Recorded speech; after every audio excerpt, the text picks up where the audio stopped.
Good afternoon, boa tarde, bem-vindos e bem-vindas. Welcome to this timely discussion on vaccines and public health in Brazil. My name is João Bill. I teach medical anthropology here at Princeton University, and I'm the director of the Brazil Lab at the Princeton Institute for International and Regional Studies, which is hosting this event. Boa tarde, bem-vindos e bem-vindas. We are grateful to IAPS, the Brazilian Institute for Health Policy Studies, for organizing this event together with us.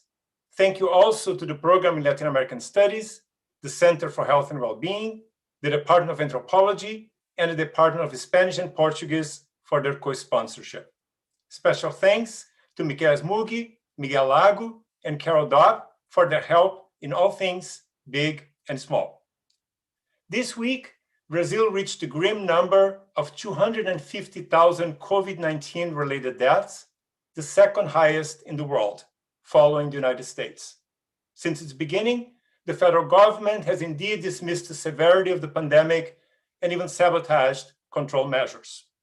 Tragically, Brazil still doesn't have an optimal plan for vaccination, even though the country has successfully carried out mass vaccination campaigns in the recent decades and has an extraordinary record in tackling complex pandemics such as HIV/AIDS. Why is the situation so dire? And what are the prospects of moving forward? What can possibly be done to alter the course of the tragedy? We have a wonderful group of scholars and policy experts with us today. They will help us tease out these pressing questions with a particular focus on the tension between science and politics. I'm here with the visionary Arminio Fraga, who is a great supporter of the Brazil Lab and a member of our advisory board. Arminio earned his PhD in economics here at Princeton and served as president of the Brazilian Central Bank. The founder of Gavi Investments, he has also recently created the Instituto de Estudos para Políticas de Saúde. Arminio has graciously agreed to moderate the conversation with the renowned specialist Margareth Dalcolmo and Paulo Chapchap. Margareth Dalcolmo is a pulmonologist, researcher, and professor at the National School of Public Health of the Oswaldo Cruz Foundation, or Fiocruz. She's a member of the World Bank Regional Advisory Committee and of the World Health Organization's Expert Group for Essential Medicines. A leading public intellectual, she's also a columnist for the newspaper O Globo. Paulo Chapchap is director of the premier Hospital Sírio-Libanês in São Paulo. He also presides the nonprofit Todos pela Saúde, All for Health, an alliance of health experts seeking to combat the new coronavirus and its effects on Brazil's highly unequal society. We are deeply honored to welcome you, Margareth and Paulo, to Princeton, and we hope that in the near future you can actually visit the campus in person. Thank you so much, Arminio, for putting us all into contact. This is our format today. Arminio will moderate the conversation, asking our guests a series of questions, and Margareth and Paulo will build on each other's comments, and the three will also discuss among themselves. For the audience watching from home, the chat on your YouTube channel, on our YouTube channel, is open, so please feel free to ask questions as the event unfolds. Our team will be collecting your questions and will forward them to me. I will then pass them on to Margareth, Paulo, and Arminio. The event will last no longer than 1 hour and 15 minutes. So, Arminio, please get us started.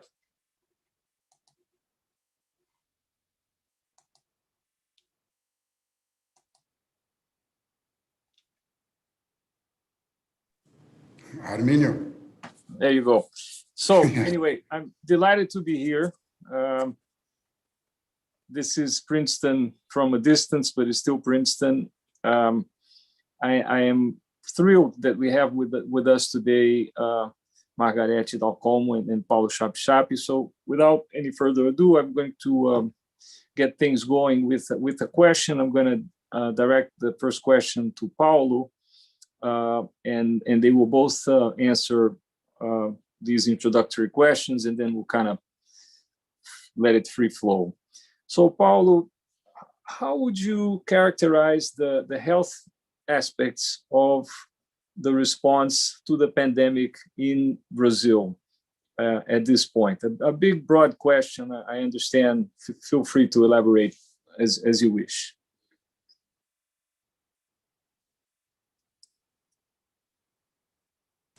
As always. First of all, thank you for having us here. And it's a pleasure, Margareth and Arminio, to interact with you here in this call. The Brazilian response to the challenges we've been facing has been poor in all aspects. One cannot separate the health aspects from the social and economic ones. But the fundamental result we obtained so far is a very high, very, very high death toll, second only to the US. And here, like there, it is the resulting of our poor leadership, the lack of coherent, data-driven, and scientifically oriented healthcare policy, and misleading communication, including the terrible example of our political authorities, mainly the federal ones. One of the consequences is our society behavior in relation to non-pharmaceutical barriers to the spread of the virus. Additionally, not a small proportion of our doctors still use and promote ineffective drugs. We are now navigating the second wave with over 1,000 deaths, 1,000 deaths a day, and increasing. The current wave is already lasting longer than the first one. The first one, with over 1,000 deaths a day, lasted 31 days. We are already in the 35th day of the second wave, and the numbers are increasing, as I said. Our vaccination perspective, as João said, is not a very good one, since we are interrupting the program in several states due to scarcity of shots. And we are not very optimistic that we are going to obtain the vaccines in time to decrease the contagion, and consequently, we may see new variants in Brazil, and we may see a larger spread of the disease throughout the country. I leave with that. Thank you. Can I add Margareth. something, Arminio? Yes, please, as much as you want. Yes, well, first of all, thanks a lot, Arminio, to have invited me to participate in this and to give me the floor to comment on. But Paulo made a very, I would say, a precise summary of what we are living on in this 1 year, already 1 year. But since the very beginning, Arminio, it was very clear for us that to tackle this kind of pandemic, of epidemic at that time when things began in Brazil, it was very clear that to tackle it and to confront, it will be necessary to have very, very, I would say, coherent actions between politics, the government, official rhetorics, and the science in Brazil. And since the very beginning, what we lived on is a very, I would say, awkward behavior from the authorities, from the federal government, and it created a sort of confusion in social society in Brazil. And it's very painful to see, not only, as Paulo very well said, about our colleagues, medical doctors, still insisting in this sort of pathetic recommendation of non-recommendable treatments and medicines that do not work for COVID-19.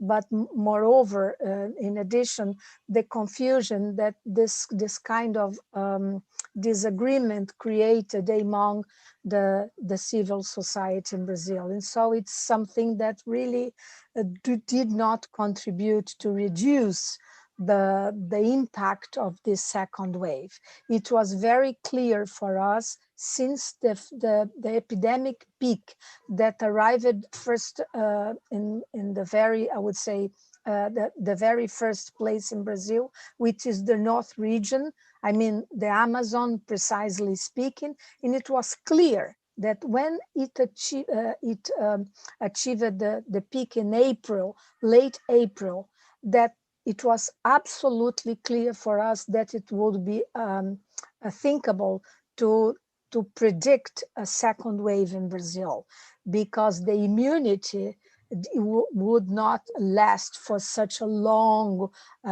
time that the epidemic will last. And it was clear for us that it would be a long epidemic in our country, as well as in the countries that were previous from Brazil in the epidemic, and Europe, as we are seeing nowadays. So this would be the first points that I would like to point out.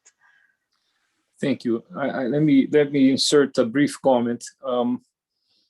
I had some hope in the beginning that the population would defend itself. Clearly, our leadership was making really not taking the pandemic very seriously, but here in Rio, the slums very quickly stopped their famous Friday, Saturday night balls, the baile funky. And I thought there was a sign that maybe people would fend for themselves. But I must say I'm quite surprised. And maybe this is also a real bias, but I see pictures from all over Brazil. We're still out there without without masks, without face masks, and so on. So it's a real problem. Let me move on to my second question, which I'll direct to Margareth, and that's the following. So we were talking about the lack of vaccines to get going on the urgent immunization process. How do you see this at the moment? How given what we have in terms of supply, where do you think this could go? To me, the arithmetic doesn't look so good, and then it becomes riskier because of mutations that we're seeing all over the world and reinfections. What's the outlook? You mentioned a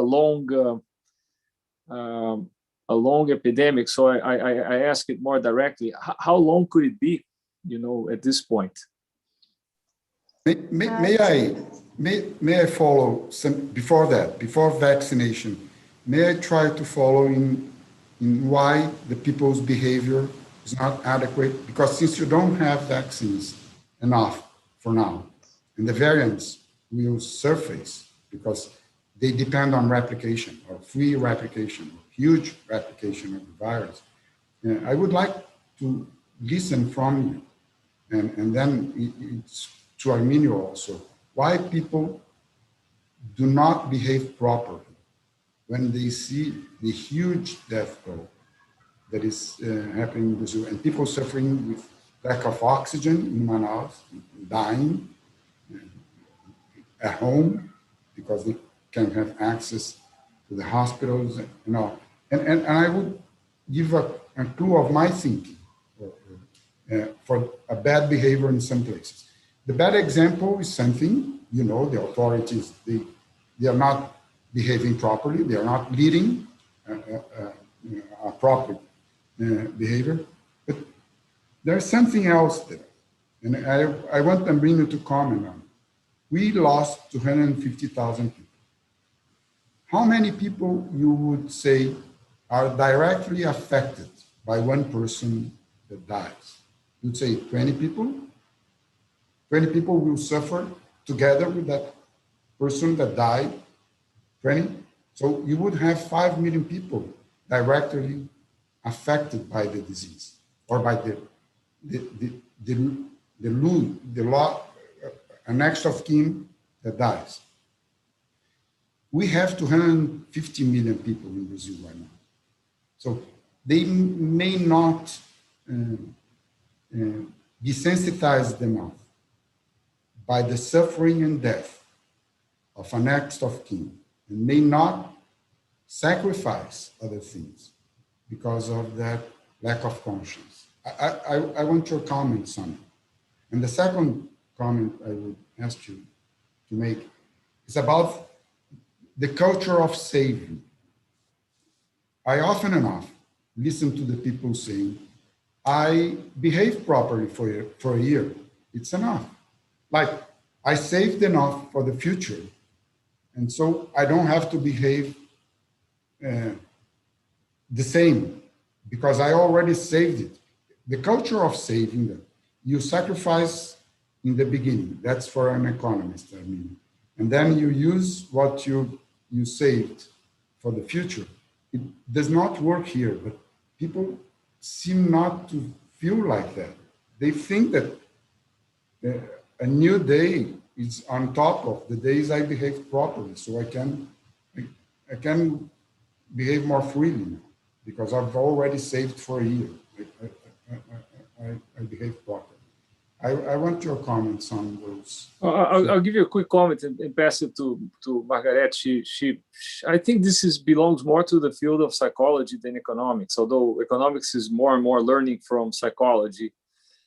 I think people are just tired and they can't take it anymore. I don't know, maybe, Margareth, while I think about it, maybe you can answer it. You have a lot more to say than I do. No, I mean, actually, it's a tricky question because, maybe João, as an anthropologist, social anthropologist, could consider on this subject because it's really very tricky. But we have been working, only to provide you one example, and then I will go back to the core of the question. But we are developing, for instance, you mentioned the funk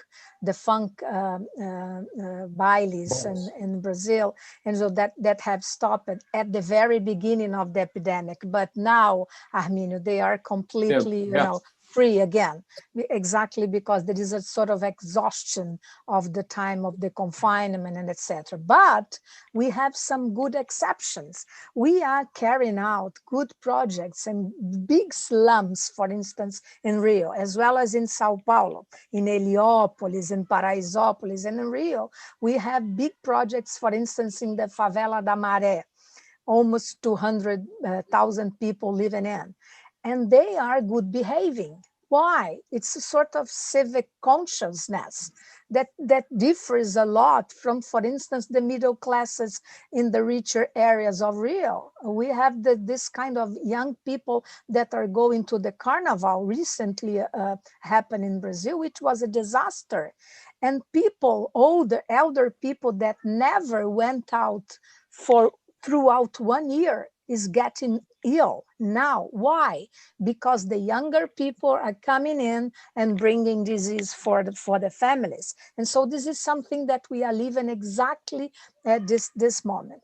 But we have something, Arminio, that you asked first, is what we have since the very beginning, we scientists, medical doctors, and researchers, that we had a very, very powerful weapon to face the epidemic, which was the SUS, exactly, the national health in Brazil, the biggest one in the world, as you know. If you compare among countries with more than 100 million inhabitants, we have the biggest national health programs in the world. So we had it, but SUS entered this epidemic very, I would say, weakened because of lack of funding, lack of proper human resources. We have, for instance, in Rio de Janeiro, we have had very disastrous mayors and administrations. So we entered the epidemic very, I would say, badly, comparing with the structure and the capillarity and the organization of the national health that we were used to deal with.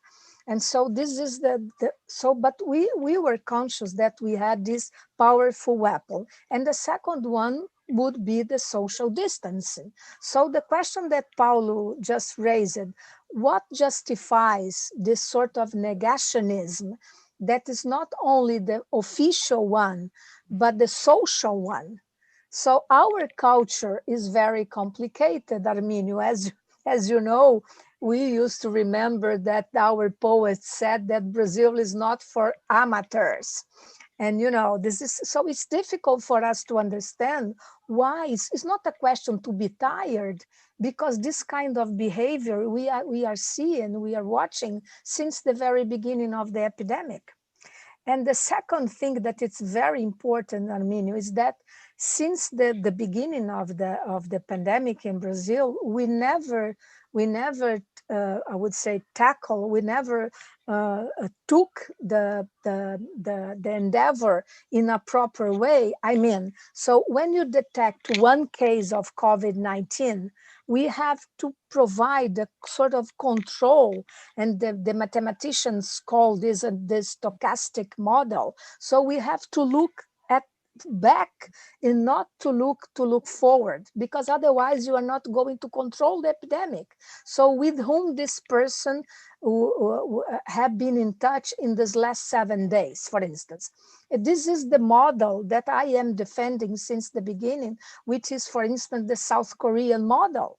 This is the reason why they did control in an exemplary way. So they are looking back when they detect, they are providing masks, they are convincing people that to use masks is absolutely important, and they are in particular testing massively. So everyone has been tested since the beginning of the epidemic, and this we didn't do in Brazil. We are still lacking. We are still living in lacking massive testing in Brazil. So this would be some more points to discuss. And just to go back to the question, what, given all this, given the production that we have in the pipeline, how does it look? I mean, the government is saying that it intends to have 200 million doses of the vaccine put to work by the end of the year. I guess this means 100 million people, because it's 2 per person. 2 doses, yes.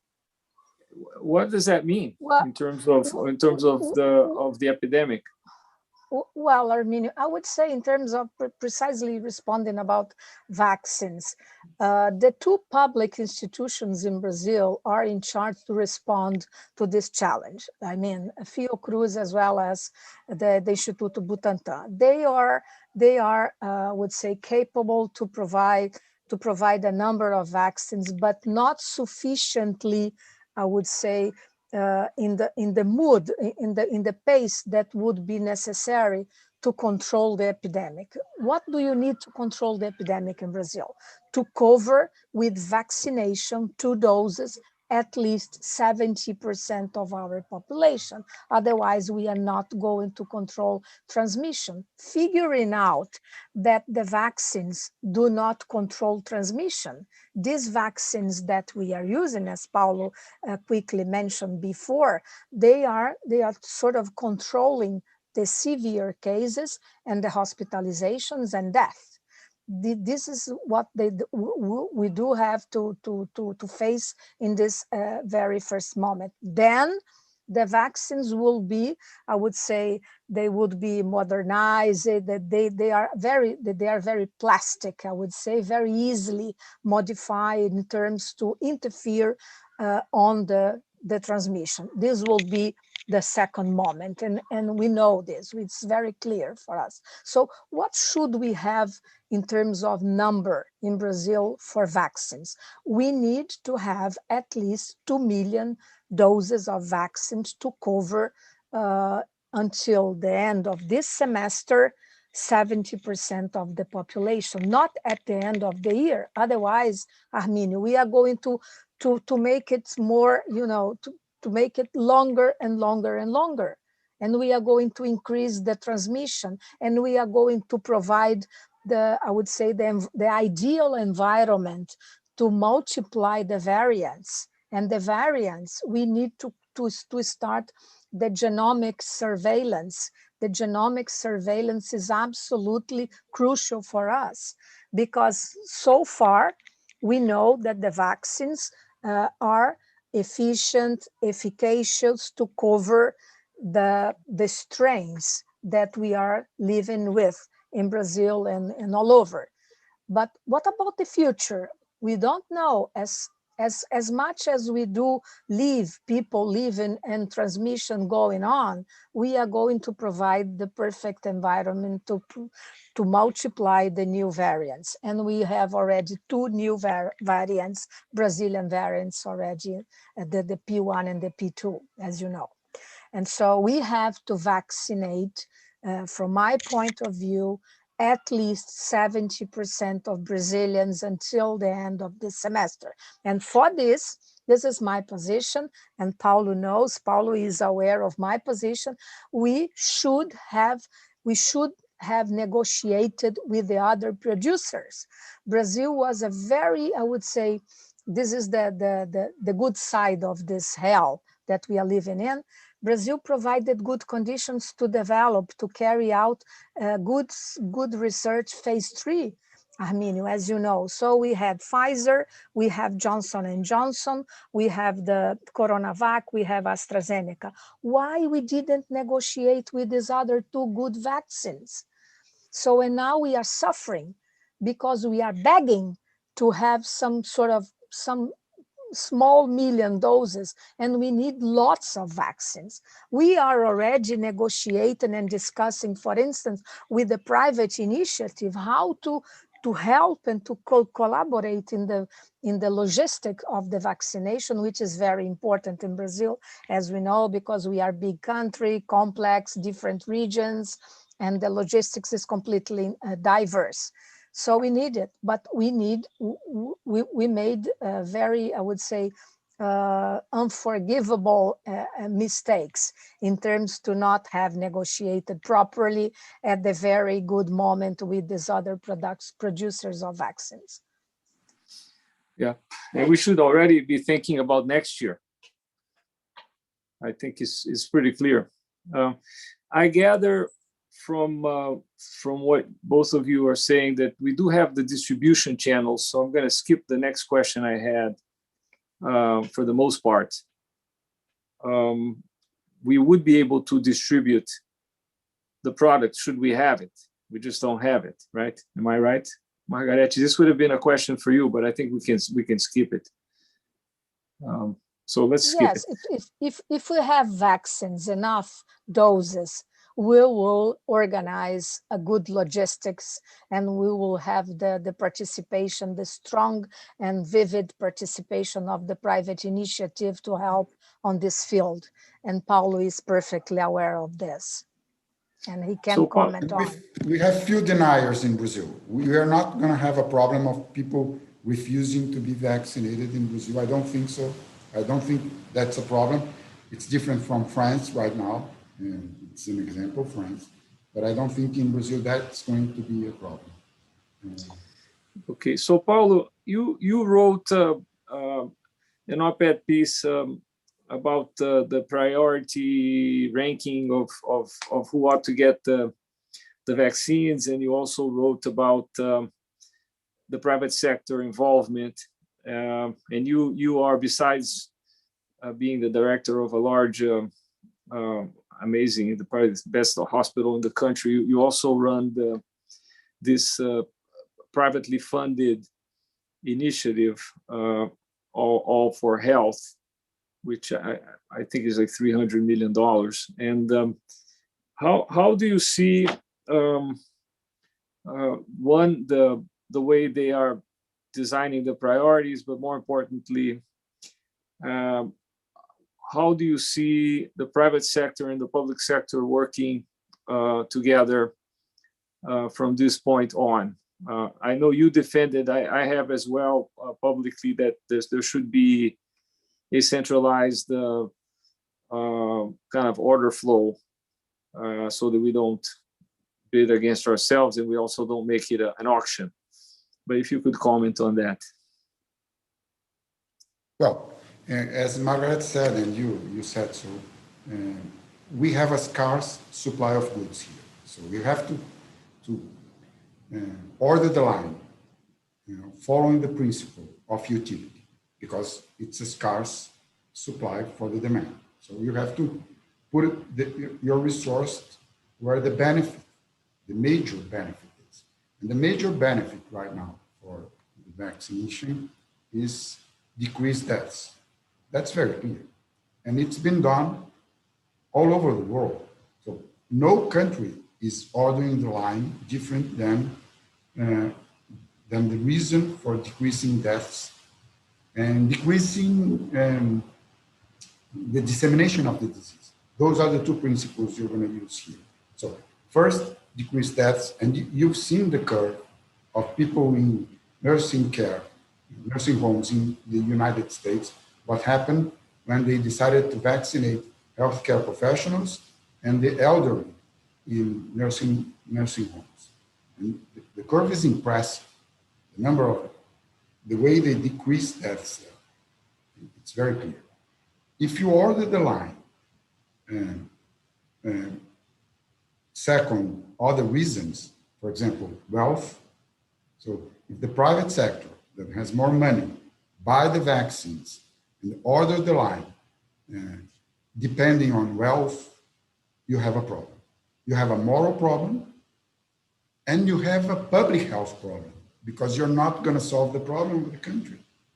It's wrong. Absolutely. From every point of view, all points of view. So it's wrong from the scientific point of view. It's wrong from the public health point of view, because of because of the variants, and it's wrong from the moral point of view. There's no point in doing it. And if you are the CEO of a company, and then you go there and you buy the vaccines, and you say, I'm going to give 50% for the government, and I'm going to use 50% for my company, and I'm going to go forward and vaccinate my employees. And then you're going to give the vaccine for a 25-year-old person in the company, and then you're going to have to face it, because this 25-year-old person with the company logo here will put in the social network that now I'm vaccinated by this company and I can go freely to parties. Same page in the journal, in the newspaper. You're going to have the elderly dying in the ICU and the young person vaccinated going to parties. They shouldn't even vaccinated, but they will, because they're doing without being vaccinated. And then you have another problem, the image. I mean, the social responsibility of your company, the values of your company will be compromised. So there's no reason for you to do it. And then they started saying 50%, and then they said 90% for the public sector and 10% for the company. It's a moral problem. It's a public health problem. It's not a 90-10. It's not 50-50. I mean, it's not a question of proportion, isn't it, Paulo? It's a basic value of a society. And you're It's not a question of price, really. That's absolutely not. Boils down to. I couldn't agree more. That's my point. So how do you see then the room for cooperation at this point? I mean, you're doing a lot. I heard earlier from Margareth that there's a group now engaged in working on doing whatever it takes to deliver. But Arminio. But under the public, of course, under the public umbrella. But Arminio, first of all, I think that we have to have the Brazilian society conscious that she has, or it has, the right to be vaccinated. And this is something that is not, I would say, incorporated socially in Brazil. It amazes me how it can happen. I have been, for instance, American population is convinced now that it is crucial for them and for the economics to come back and to restart again business and schools and, in factories and everything in economics, that it is necessary and crucial to be vaccinated. And in addition to stop dying and to stop being hospitalized and then having severe cases. But this is something that this kind of consciousness, I don't feel, I would say, in all the society as a whole. And so this is a kind of civil consciousness that it is still missing in Brazil, and really amazes me.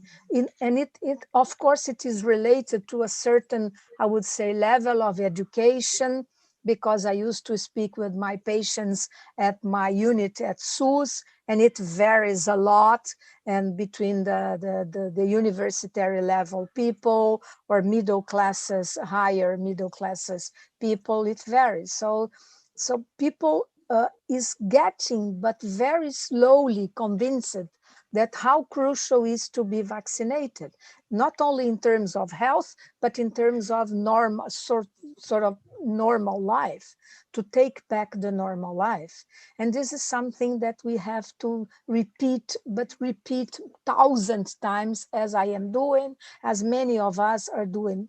You have the right to be vaccinated. You have to fight for this.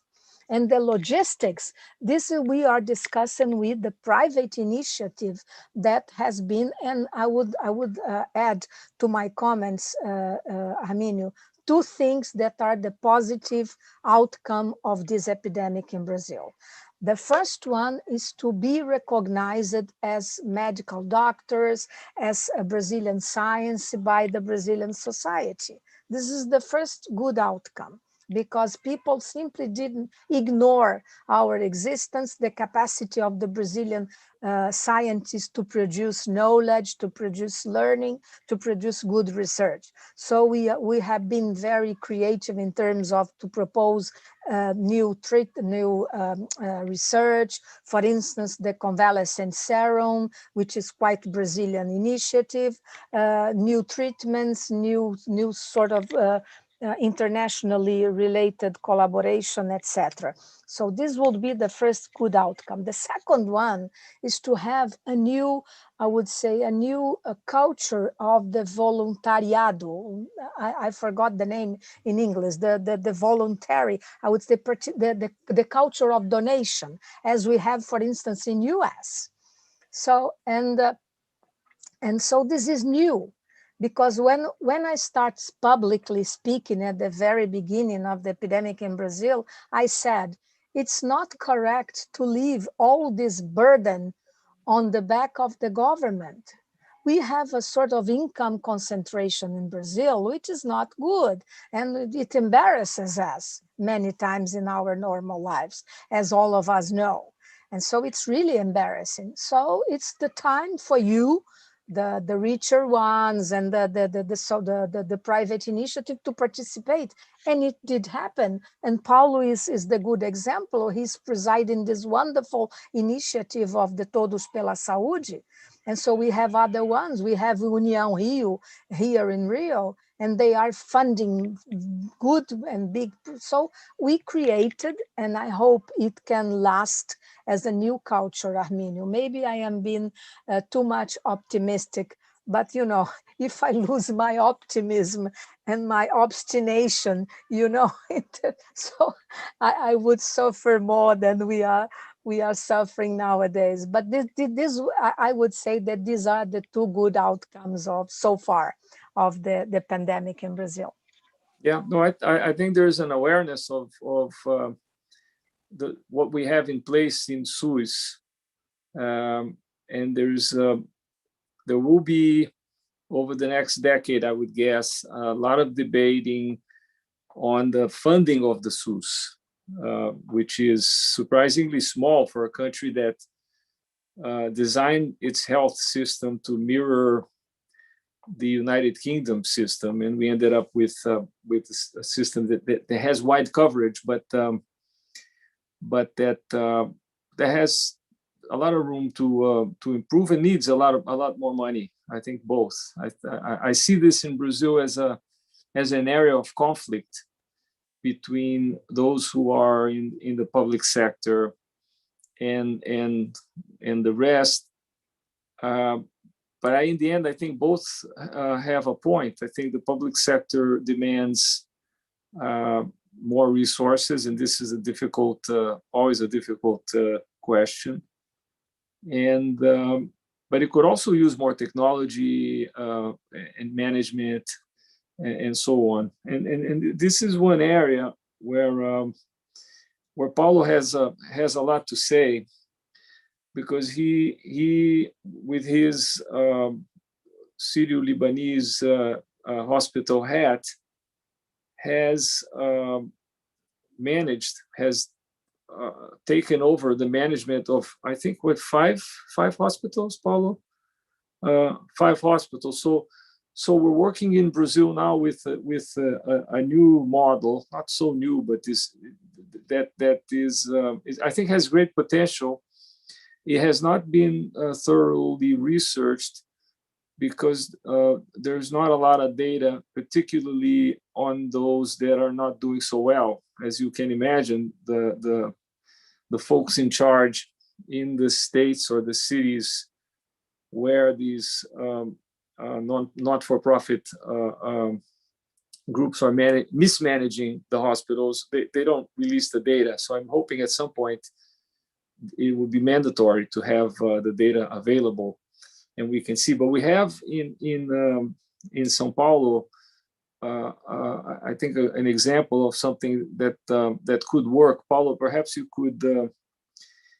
could talk to us about this experience in São Paulo, and perhaps both of you could also talk a little bit more about the lessons for the SUS that we can at this point identify. But maybe, Paulo, you can start telling us a little bit about this experiment of having private but not for profit management of hospitals in São Paulo. So you're mute.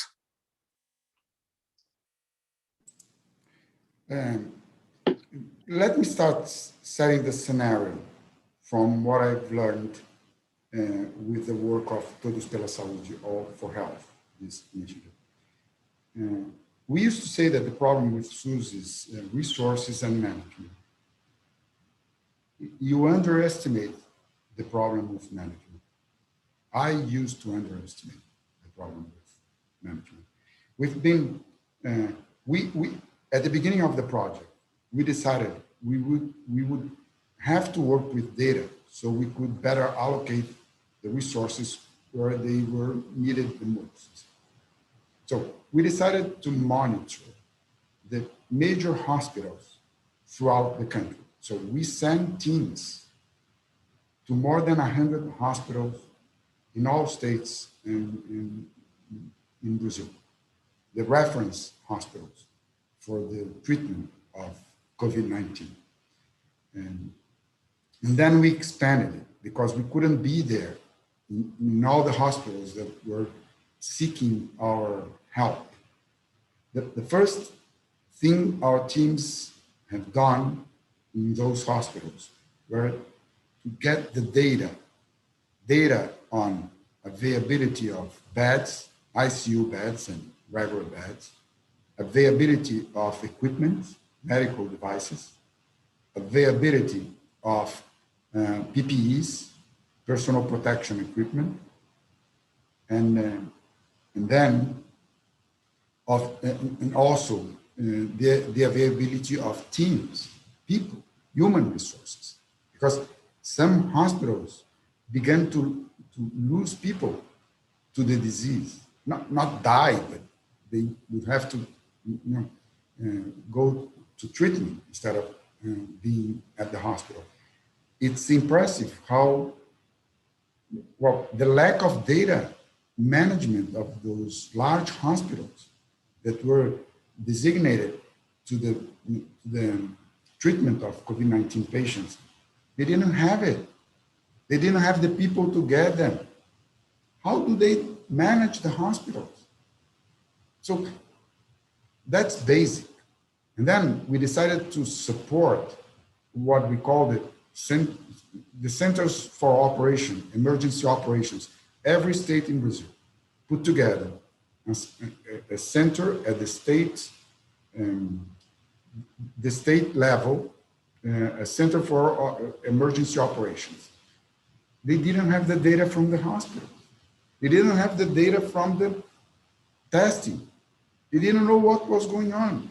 They were always reacting. It was not a data-driven decision. It was a reaction to the disaster, a new response to a new disaster. So they couldn't anticipate what was going on. That was the way we've done it, to be able to supply them with the resources we had at that time. So don't underestimate the management problem of SUS. Okay. Second, we are very privileged because we are managing actually 3 hospitals, 1 rehab center, and 1 ambulatory care for specialties. So that's what we've been managing in São Paulo. What we learned is that we can do a lot with little money, because when I compare how much money I use at Sírio-Libanês to do some things, and how much money I use, or I have to use, it's available for me to use at the public hospitals. It's impressive how much you can do. So we are learning with the management of public hospitals also. I like the model. Since we are promoting the model, we thought it was not fair not to take part in it. That's why we decided to manage public hospitals. We have no obligation, no legal obligation to do it, but there is a risk for the image of the hospital. We know it, but we decided to do it because we believe the model is a good model. But you're right. There are so many companies doing it with the improper reasons or incentives that they may sink the model if we don't control it better than we are controlling. And it's not just São Paulo. They are doing good jobs in other places. You know that Jacques Wagner, when he was the governor of Bahia, put together with the World Bank a very good model of PP, public-private partnership in the Hospital do Subúrbio. It's still working very, very well. And so we can do it. It's a good model. It's easy to regulate if you want to do it, because you regulate production and quality. You can do both. And if it's not working, you just call another company. And I have to say, at the beginning, I said only not-for-profit companies can do it. That's not right. If it's a bid, if you have a better offer from a for-profit provider, a huge network of hospitals that have a good management, that have a good procurement, why not? Why not? If even with the profit, they win the bid, why not? The concept of being a public hospital is being open freely to all social classes. That's the concept. You don't have what we call a double door for the private ones and the public ones. No, it's 100% SUS, 100% SUS. That's the principle. So it doesn't matter who's the provider. If it's a good service, efficient, go ahead. Arminio, can You're mute, Arminio. Can I make a comment, Arminio? You have to, because she's mute.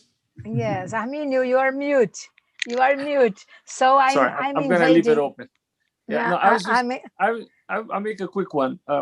I think we need the data. I think this should be mandatory, maybe by law. But at some point, Paulo, I want to talk to you about the monitoring, because this is the issue really is, can you be sure you're getting what you need? There's no slippage in the quality. and in the results, of course. But it's measurable, Arminio. It's measurable. You just have to measure it, audit it. Good. Okay. Okay. But Arminio, I think that Paulo, in other words, touched, which is the, I would say, the ideology, if I can use this word, which is not politically correct at this time, of what is SUS. And he's talking about equity. And at this very moment we are living in, so we have to discuss equity in terms of the vaccines. The problem of the vaccines in Brazil now is will only be responded, this challenge, if we do face the equity as a concept, you know. So, and when I was thinking about the Minister of Health, for instance, situation, the current situation, we have to realize that we do not even have a good procurement system to purchase and to negotiate vaccines. And this is something really that amazes us and that terrifies us. Because, you know, a good procurement system should have been working 1 year ago. Yeah. When the vaccines start in their phase 2, phase 3 trials. And now, as I mentioned before, we have to beg to negotiate. And what we are going to find, fortunately, Brazil is signatory of the mechanism COVAX-Gavi. And so Brazil is one of the signatories.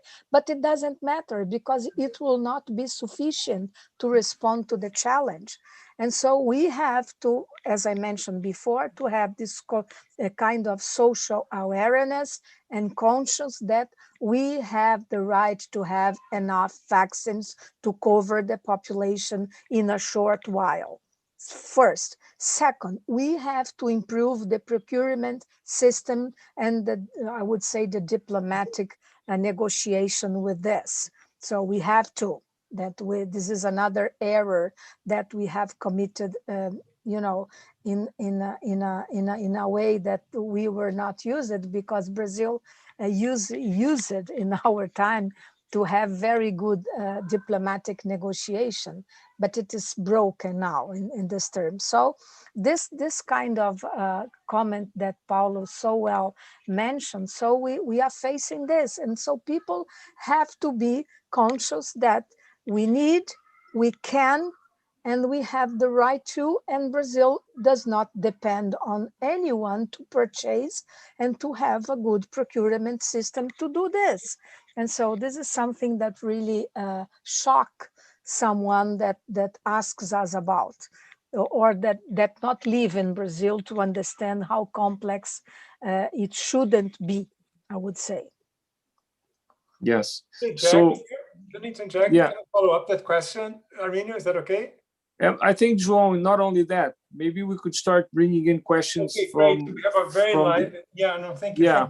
So it's a lively discussion, and we have a lively roster of questions coming from the audience. And I think, Margareth, the question that I have, and a few of the viewers also have, is exactly about this geopolitics of the vaccines, right? So the Wall Street Journal yesterday had a report on how Latin America is relying on Washington's global rivals, China and Russia, to access coronavirus vaccines and vaccine components, right? So how do you assess these geopolitics of COVID vaccines and Brazil's place in it, right? So we know that Brazil has production capacity, but relies on components coming from India, from China, right? So how do you see some of the specifics of Brazil's place in this geopolitics? That's one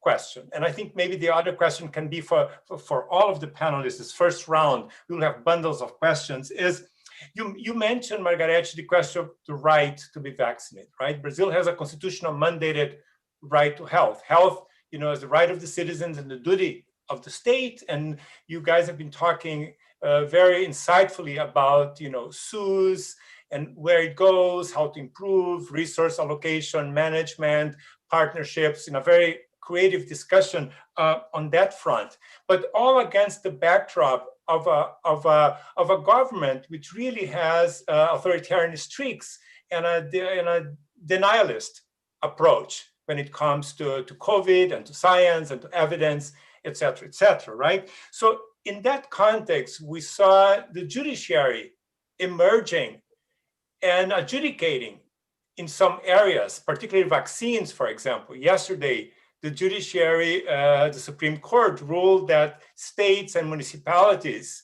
can take ownership of policy programs when the federal plan is not working. So the question is to realize those rights, so to speak, of access to vaccines in this current political moment. How do you see the role of the judiciary in mediating that? Is the judiciary anticipating that? Is the judiciary, quote unquote, giving power to other entes federativos, other spheres of government? And how do you assess that? The pros and cons of the ways the judiciary is participating in the quote unquote management or the public policy around the pandemic. So this first big questions, for you all to get it started, and then I will come back with other bundles of questions that our viewers are sending. Oh my God. So I would respond to your first question first. Things first, about the capacity of Brazil. First of all, João, you have to understand that Brazil taking part of the BRICS, of the bloc of the BRICS country. You have to figure out that all the other countries like India, Russia, China, they have their own vaccines. And even South African, which also takes part of the BRICS, and South Africans start to produce a vaccine. And Brazil can produce vaccines. But you have also to figure out why we are not doing this properly or sufficiently. Because you have to understand that we had in these last years a very significant brain drainage. We lost wonderful brains that went out of Brazil because they didn't find good conditions to work here. But we still have good people that remain, and we have very good scientists. And if you look, for instance, for this huge scientific production, Brazil has a good role. Brazil is producing papers, scientific papers, projects. We're starting to register even some patents because, we are very modest in terms of registering patents, but we need to receive more, I would say, funding, stimulation, and prestige of the local capacity of production. As so far, we know that we are producing vaccines, we have capacity, we are producing vaccines in Sao Paulo, we are producing vaccines in Fiocruz, in Rio de Janeiro, and in Minas Gerais with the Federal University of Minas Gerais. So we have capacity, we need to be, I would say, more recognized in this field. About your second question, João, about the judiciary, I would say, role. Actually, I have to admit that I was a bit surprised of this kind of interference, because I don't think that the question will be responded through this way. No, the judiciary has to help social awareness and the pressure over the federal government to do what it has to have as its role. So to provide the conditions to have vaccines for the Brazilian population. And it is doable. It is doable. So from my point of view, I would like to hear Paulo about this and Arminio as well. It will not be responded by the government, one state or other in Brazil. No, the question has to be responded in a federal way, in a general response. And this will be, from my point of view, the good way, and to not be so long in this response. So, but I would like to hear my my colleagues in this discussion. Paulo, please. Arminio knows better about the government mechanisms that make us make it work. But I agree with Margareth in principle. That's not the job of the judiciary. They have to guarantee the constitutional rights, but not say how they are going to be guaranteed. They're not ruling here. But that's a problem that started first. Why is the judiciary doing it? Because the federal government is not doing it. So it's a vacuum thing, and it's a mess. I said before, not here, but in another life, that I think what the Ministry of Health, if I were the Ministry of Health, you understand that, I mean, I would be absolutely transparent about it. And there's no gray area for this transparency. I would say, I'm negotiating with this and that and this is the difficulty, and I would engage the society in the difficulties, in the hurdles of the negotiation. I wouldn't do that without spreading out the news about the difficulties they are having, if they are having difficulties because of geopolitical problems, because of diplomatic problems, because of whatever. The government guaranteed or made the reservation of 38 million doses of the J&J vaccine, the Janssen vaccine. 38. They bought the slots. They made in August, back in August.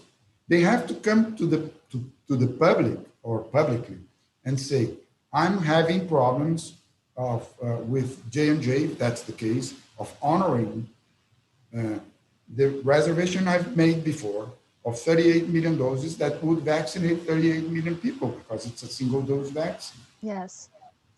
Very efficacious. I mean, but they're not doing that. So we don't know what's going on. And then the judiciary, the governors, the mayors, whatever, they come and we jump and say, we are going to solve the problem because they're under pressure. The Ministry of Health is not saying anything about it. So we don't know. We don't know. Yeah, I mean, I really don't have anything to add. I think the failure comes from the top, and Yes. it's not rocket science. This is not. We're talking a lot about science here. It's part of our topic, but this is very basic. It's pretty much get the phone, say, you know, I need to buy 50 million doses. I didn't know that there was a reservation made with Johnson and Johnson. We should be, I don't know what the problem is. There should be money. Actually, I can't think of a better use of money. But Arminio, the situation with Pfizer is still money. worse. No, it's not money. I fully agree. It's capacity to negotiate. It's you know, Arminio, with the situation with Pfizer is much worse than the Johnson & Johnson. With Pfizer, we had the phase 3 trial. We started to negotiate, and Pfizer, and because of sort of some points of the contract is an universal model. It is not a special model to Brazil, and so Brazil has not been penalized because of something. So no, this is crazy to think that we are not going to obey to some items in the sort of contract. The contract is universal. So every country that signed the contract with Pfizer to procure these doses, and so we are losing time. We should have, and the justification, Arminio, it is still worse. It's pathetic because to justify that a country like Brazil could not have Pfizer vaccines because it was before Pfizer expedite a statement saying that the vaccines could be preserved in freezers with -20 instead of -80. So, but before. But even using freezers -8, a country like Brazil, every capital in Brazil has generations, electric car, you know, so please. And the private initiative, several ones came to me and said, how many freezers do you want that we buy and to donate it to preserve this vaccine? It's not justifiable. And so it's, again, as Paulo said, it's a question to negotiate and to make what they should have done, And this is the reason why the judiciary is entering this vacuum that has been created with this grotesque situation. So, Yeah, in our audience, can I just throw a few more questions, or I mean, you go, and then I throw a few more questions. No, I was just going to say it's the judiciary, and it should be the public prosecutor's job, and I don't think we see much energy there at this point. They usually are more proactive, but not this time. Yeah, I mean, I'm not like you both privy of why this is not happening. I am. This is shocking. I mean, I think, like you, Margaret said, there is a template that is being signed by everyone. I don't see why we should not sign it and get it over with and get the vaccines here. But it's not happening. So the audience also seems to be familiar with the reality in Brazil, and they share like a bleak view of what's going on. And our dear friend and colleague Marcia Castro from Harvard, who has been participating and watching the discussion, she pitched in the case of South Korea, right? Basically saying that might have been possible because there was a trust in the government. Somehow there was a different relationship to the political body there, right? And then we have a bleak scenario from Mauricio Ueda. What would be possible? What would be a possible scenario to countries like Brazil? The geopolitical question now, when a good amount of other countries got their population vaccinated, would there be a retaliation of sorts? Would Brazil be further isolated? So that's one kind of question. The implications of not pursuing an optimal vaccination policy. The other question related from Roberto Carneiro. Is there any evidence that COVID-19 can have the same profile of the influenza virus in terms of mutations and need of a different vaccine every year? So there are questions here, both about, and there was another question about the anti-vax movement in Brazil. Somehow we already referred to that, Paulo, in your initial comments. And I think the one related question was about the off-label utilization of drugs as preventative of curative treatments. Is this lack of education? Is this ideology? Is this political position? How do you see this, in the sense of political ideology inflecting in those choices that one would generally say, oh, there's no data, so people would act rationally. So how do you assess this question of the anti-vax or the off-label use of treatments? The question of the implications for Brazil in terms of not being vaccinated, but other countries are, and then the long-term life of the virus and the implication, the variations it has on immunization. So sets of questions for you guys. Pick whatever you want. You need to be I'm going to respond quickly before Paulo about the variation of the virus. As everybody knows, viruses are mutating by principle. Viruses mutate all the time. But SARS-CoV-2,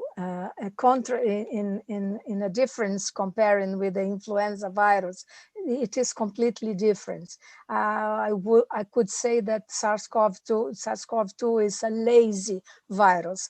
It does mutate, but not as much as the influenza virus. This is the reason why influenza virus needs and requires every year a new vaccine, because it mutates all the time. SARS-CoV-2 throughout this year already mutated more than 400 times. We know more than 400 mutations, which is not a lot when we talk about virus. So variants, this is something, João, that we have to figure out. Variants are man-made. So variants are created by the transmission. As much as you leave the transmission remain in a certain population, we are going to provide the perfect an environment to mutate the virus. This is the reason why we are having mutation in South Africa, in United Kingdom, and they are more transmissible as far as we know. They are not more lethal so far, but they are more transmissible. And so this is how I would respond. So of course, we don't know whether we are going to need to revaccinate and when, and if yes or no, and when. So from my point of view, we will need to revaccinate in some years after, but to respond this, we'll need phase 4 studies to determine which will be the proportion of diseases among the vaccinated population. So to not be so long in this response. This is, for me, this is good news. You use the word years in the plural. A ray of hope. We're going to have abundance of vaccines, but not now. That's the problem, not now. I think if it takes too long to vaccinate our people, we're going to be isolated to the point of geopolitical problems. And I have no doubt about it, because we're going to be toxic for the rest of the world. That's the point. To the point of Marcia Castro, thank you for having Marcia Castro here, about not trusting the leadership. It's good that we are not trusting our leadership, because otherwise we are not going to be vaccinated. We are going to be using chloroquine all the time and other drugs. So I think there is some method in this medicine of our leadership, federal leadership. And I can't understand. I try to rationalize what he's been saying and doing, and I can't find a reason for it. And then I tried, and I have to say, I tried to reason with the Minister of Health, because I can call him and talk to him. I've been trying to do it. It's impossible to reason, because people don't listen. I mean, they want to talk and not listen. That's the fundamental problem of ignorance.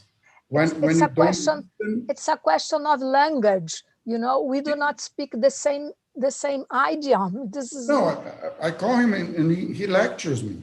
I mean, it's okay. Okay. So I stopped calling. Because Arminio, let me give you one figure. So we have nowadays, we have 181 groups, different groups producing vaccines in the world. Isn't it amazing? In 1 year. This is an extraordinary issue that we have to understand. And we have so far 69 vaccines already being studied in clinical phases.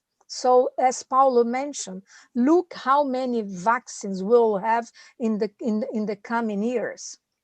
So this is the reason why I talk in one of my first interventions that these vaccines, all of them or most of them, will be very plastic.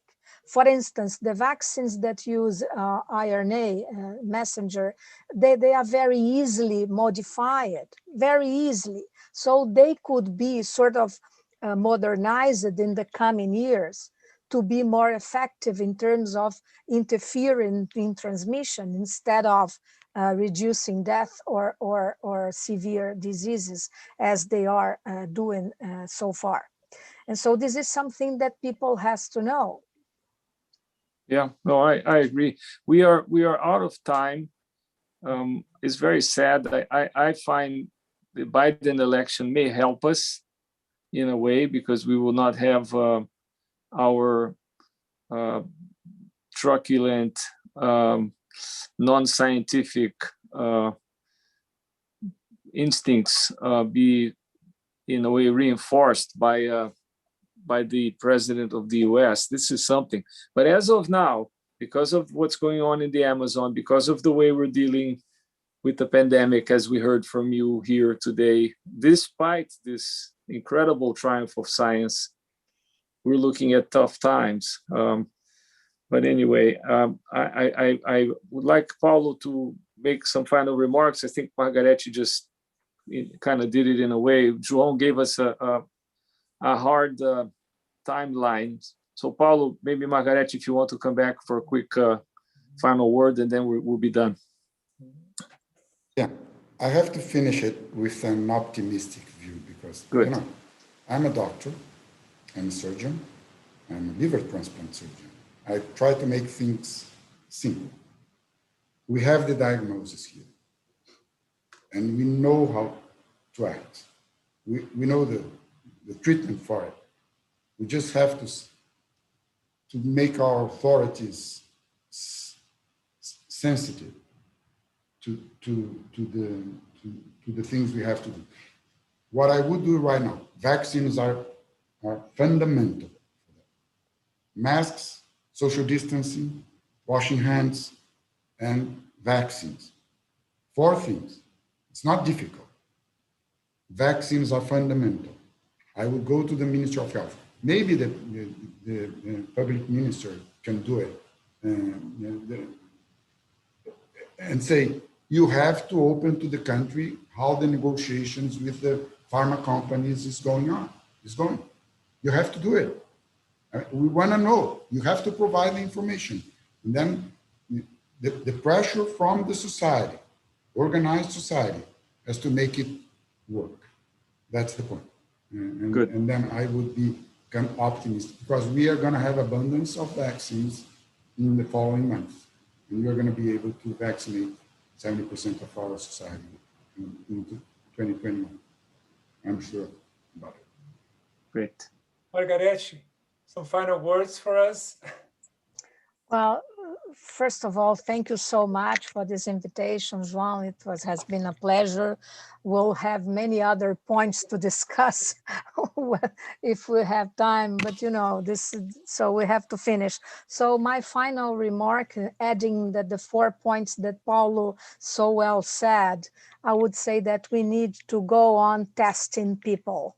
If we do not test, if you do not make tests, if you do not diagnose, we cannot interrupt this chain of transmission. So we have to test and we have to control people. Each case detected, we have to control the other ones. So this is only a one issue more to add to the 4 crucial points that Paulo so well mentioned. And I would finalize, João, saying that Brazilian society needs desperately to improve its awareness that we have right to be vaccinated. This is a disease that does not have any drug to treat. So no treatment, even to severe, to light, to mild, to moderate cases. So we have to interrupt in order to take back a sort of normality in our lives. Health, economy, and a normal, or to embrace ourselves at least, which is missing a lot in our lives as well. So with that call to embrace, you know, we also embrace you from afar. Thank you so much, Arminio, for putting us into contact, for bringing your good friends, Margareth and Paulo here. And thank you, Margareth and Paulo, you know, for all your incredible expertise, your values, your public service, and for helping us to organize and redirect this grim situation, at least, you know, this pessimism into something that involves all of us and hopefully finds a way forward that's life enhancing. And thank you, Arminio. Thank you, Margareth. Thank you, Paulo. Thank you, audience, for joining us, and look forward to further conversations in the months to come. Take good care. Bye. Thank you.